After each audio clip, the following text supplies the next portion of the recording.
সেই ওরস শরীফ এখন হয় বিশ্ব জাকের মঞ্জিল বাইতুশি পাক দরবার শরীফে সিরাজ জেসমিনী আওলাদের মাধ্যমে। আমি আপনাদেরকে আহ্বান করছি এবং একই সাথে আপনাদেরকে সাবধান করছি, আগামী দিনগুলোতে যদি আল্লাহর রসুলে পড়তে না চান, যদি আল্লাহর শক্তিকে বিশ্বাস না করে, কিংবা রসুল প্রেমে যদি ফানা না হয়, এই বাংলার জমিনে ভূমিকম্পে দিয়ে মেসমার করে দেওয়া হবে। তখন কিন্তু আমাদের কোনো কথা আপনাদেরকে বলতে পারবেন না, কারণ আমরা আপনাদেরকে বারবার সতর্ক করেছি। তাকে পার্টির মহামান্য চেয়ারম্যান মহোদয় বারবার সতর্ক করেছে, কিন্তু সেই সতর্ক বাণী আপনাদের কানে পৌঁছাচ্ছে না।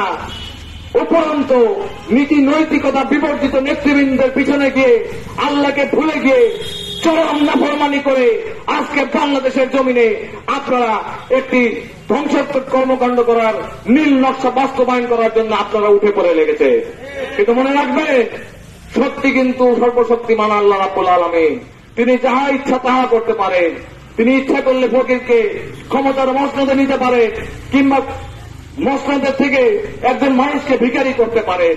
তাই আমরা আল্লাহর শক্তির বিশ্বাস করি, যদি রসুলের প্রতি আমাদের পূর্ণ আনুগত্য থাকে, তার প্রেমে যদি আমরা ফানা হতে পারি, তাহলে আমি বিশ্বাস করি এই বগুড়ার জমিন থেকে আগামী মহাপবিত্র বিশ্ব ওরস শরীফ এবং ইসলামী মহাসম্মেলনে আমরা গতবারের চেয়েও বিপুল পরিমাণ জনসাধারণকে নিয়ে সেই রহমতের চাদরের নিচে আমরা আশ্রয় নিয়ে আমরা আল্লাহর প্রতি রোনাজারি করে আমরা বাংলাদেশ থেকে সকল প্রকার মহামারী, সকল প্রকার প্রাকৃতিক দুর্যোগ থেকে আমরা মুক্তি পেতে পারবো।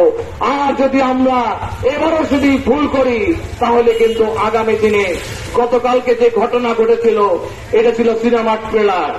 আগামী দিনে যা আসছে তা দেখে বাংলাদেশের মানুষ ভীত সন্ত্রস্ত হয়ে বিপদের বাড়ির চোটে জাকের পার্টির চেয়ারম্যান মোস্তফা আমির ফয়সালের কাছে যেতে বাধ্য হবে। ভাইয়েরা ভাই,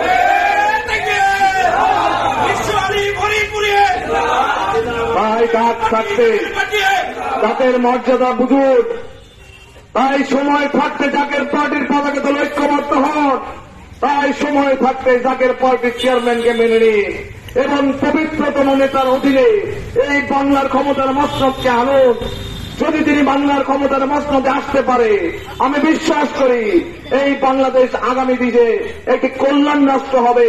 একটি সত্যিকারের মুসলমান হিসেবে সত্য ইসলামের আদর্শকে পুনর্জাগরণ করার মাধ্যমে এই বাংলাদেশ থেকে সারা বিশ্বে ইসলামী হুকুমত কায়েম করে জাকের পার্টির বিজয় আপনারা দেখে যাবেন। ভাইয়েরা আমার,